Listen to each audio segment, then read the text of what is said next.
Welcome back to Careers at the End of the World. It's me, your host, Jenn Walker Wall, and I'm here today with a very important and probably very timely topic for many of you, which is how to restart your job search without completely losing your mind. Okay.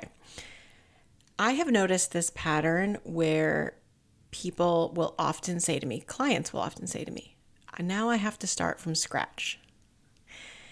And I really think it's interesting to pay attention to how this phrase, the sentence, shows up when we're job searching or in any kind of transformation process, okay?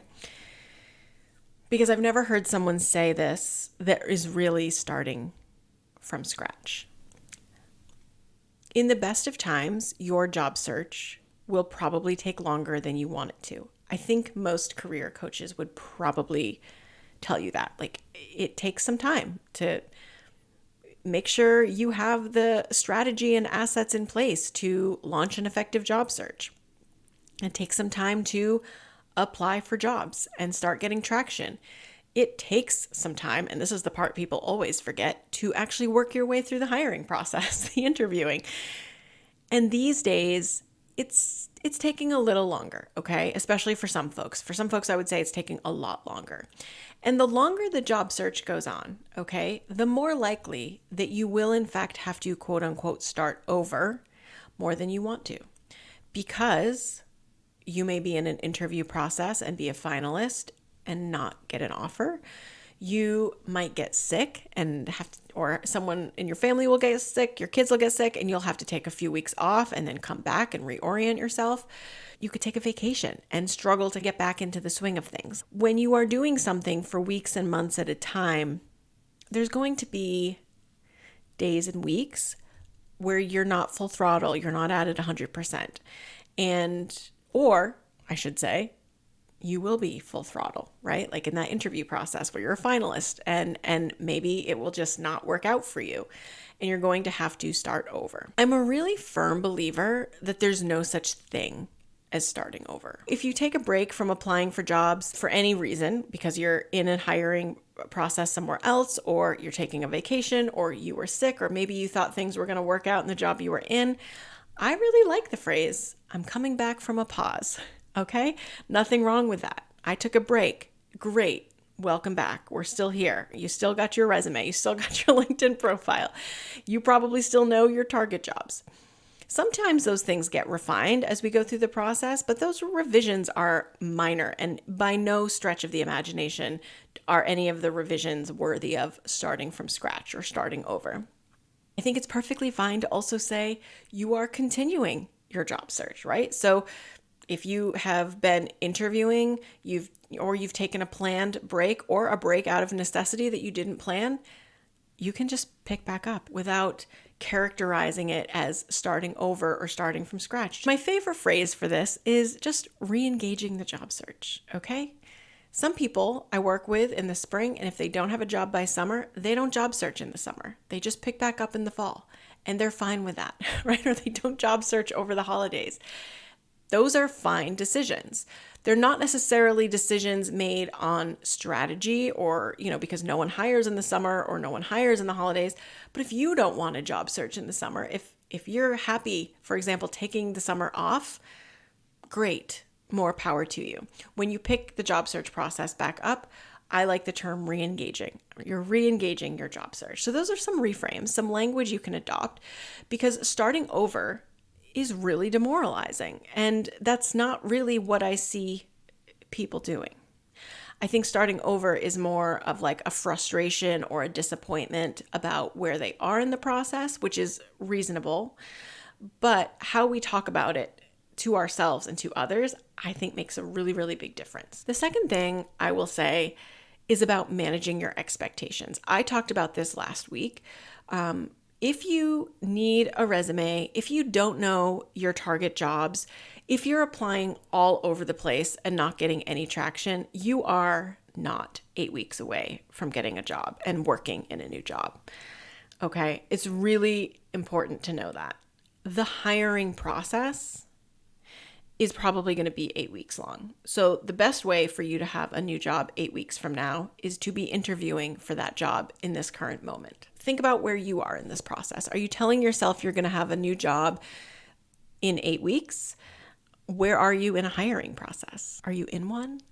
Are you actively interviewing?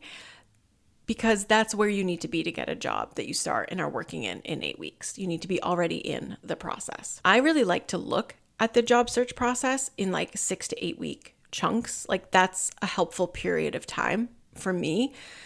It takes 6 to 8 weeks for people to ground their search and have direction, to have assets that are in place, to have some kind of a plan. And then I think we want to look at 6 to 8 weeks to do an initial execution of that plan and see what we have to show for it. And then we want to do another 6 to 8 weeks after that. A lot of our clients interview pretty regularly. So are you interviewing? Are you applying? Are you moving forward in the interview process? Like you want to think about your search in terms of 6 to 8 week blocks, okay?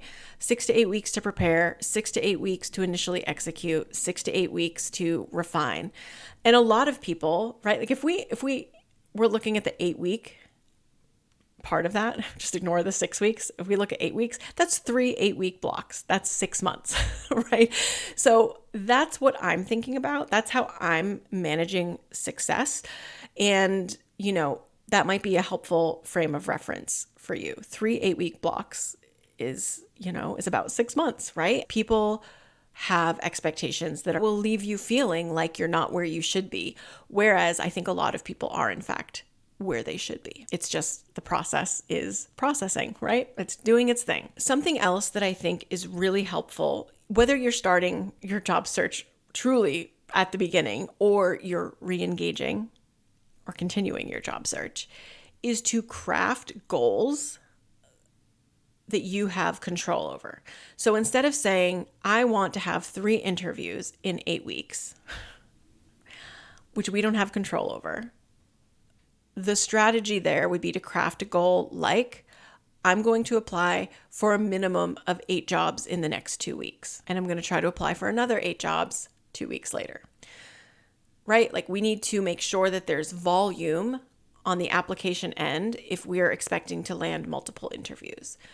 Now, I'm spitballing numbers here, but that's what you want to think about. You want to be crafting goals around actions you can take, not things you have no control over. Because a lot of people will say, I want to have 3 interviews in 8 weeks and will apply for jobs haphazardly. That's not what we want to be doing if that's the goal. We really want to be thinking about what do we need to do to set ourselves up for that possibility. Right now, more than any time I've seen in my 10 years of doing this work, it's really important also to have a backup plan. For a very small minority of clients, this is definitely not everyone, okay? So I'm saying small minority because I mean that. There aren't enough jobs for them to apply for at the bandwidth that we would like to see in order to generate results. And for some clients, this has happened not just for 1 month, which is bad enough, but it's happened on and off for many months, okay? There's just not good volume of opportunities in their field. Now, what happens when that's the case, right? Our number one driver of interviews among our clients tends to be using your interview to apply online. What happens if there's no jobs? We're going to zoom out here, okay? We're going to remember, why are we applying for jobs? We're applying for jobs because it is a invitation to connect with someone else. It sets us up for that interaction that is so critical for any momentum and any serious opportunity in your career. You cannot be giving yourself a job, okay, unless you want to be full-on self-employed. And then you still got to get in front of people because you're going to need business. So there's no way to have a career all by yourself on an island. You have to be engaged with people. And that's really what our application activity is about. It's about putting you in front of people, even when you're not in the room.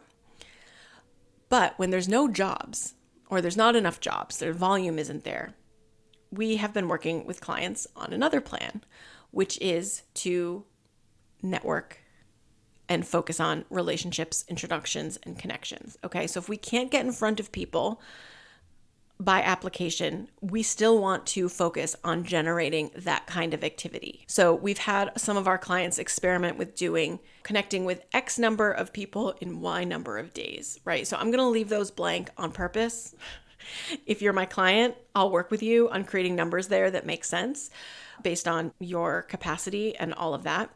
But having people focus on having conversations, asking for introductions, what that sets you up for is knowing people who will probably be hiring in the future and building those relationships now.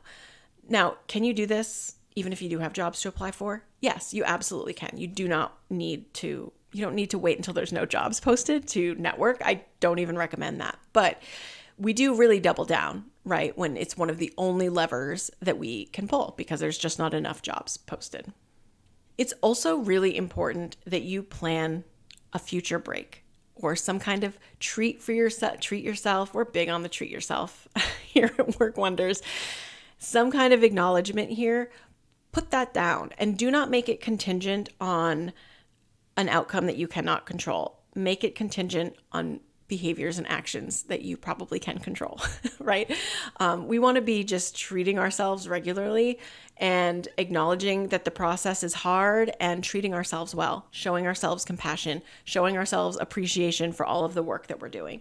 We do not need to be like job search monks doing nothing else and just like focus singularly on putting applications out or networking. Life happens while we're job searching. And I think it's really, really, really important that we prioritize and make space for that life and also just acknowledge all of the work and energy that we're putting into this process. I'll also add here, if you are someone who has been job searching consistently and you find yourself on pause for whatever reason and you're ready to re-engage, it can be really helpful to sort of sift through what's working and what's not from your last round of applications or your last round of networking, whatever the last 8 weeks or so looked like in your job search. What was working, what wasn't working? Are there strategic or tactical changes worth making? Sometimes I'll see clients come in and they'll have one or two different kinds of jobs that they're interested in, and they'll realize oh, I'm getting traction in this area much more than I'm getting traction in that area. So what I'm going to do is focus on those roles where I'm getting traction and not worry so much about these roles that I'm struggling to get or these interviews I'm not getting in this line of work. Sometimes they make the opposite decision. Sometimes they'll be like, I got to look at my resume. I got to look at these jobs and think through what my plan is here because this is actually the direction that I want to go. So sometimes having a break also offers some perspective. And if you're tracking your data, which I really encourage people to do, please do that. It makes a big difference in terms of how we can make sense and meaning of your progress. There may be good, actionable changes for you to make that are strategic and helpful. So if you are re-engaging, what have you learned so far? Look back, where have you gotten traction? Where have you not gotten traction? What's felt easy? What's felt hard? What have you learned from the process so far that might shift your goals or behavior in this process? All successful job searches will have breaks, planned and unplanned. I encourage you wholeheartedly to treat yourself really well, no matter what the reason for your break. It's legitimate to just be tired. It's legitimate to be demoralized and to feel your feelings, okay? Just because it derails you for a couple of weeks doesn't mean it's going to derail a successful outcome ultimately.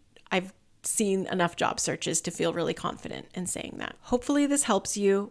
It's definitely fall. We're switching seasons. We're halfway through September now. Chances are very good that you are picking up from where you left off. So how you talk to yourself in these moments matters. So talk to yourself well. Talk to yourself like your friend would. Talk to yourself like a coach would. Talk to yourself like a yoga teacher would. Right? These are the voices we want to channel in these moments, okay? We have some very, very exciting things coming up this fall. We do have another round of How to Job Search at the End of the World. We do have a very cool new workshop coming up in October. We are relaunching our career and job search communities. So please check out the show notes. I will put all updated information there. I'm really, really excited about some things we've got going on behind the scenes. And of course, I would love to hear from you. So if you have other tips on how you restart your job search without completely losing your mind, find me on Instagram, Careers at Work Wonders Careers. That's where you can find me on Instagram. You can find me on LinkedIn at Jenn Walker Wall. I'd love to hear from you. Thank you so much for listening. If you haven't left a review, please do. Please consider doing it. It makes a huge difference in how people can find the podcast. So it would make my day to have some more reviews on Apple and Spotify. So if you have a minute or two to spare, I would really appreciate it. In the meantime, I will see you next week. Thank you for listening. I'll talk to you soon.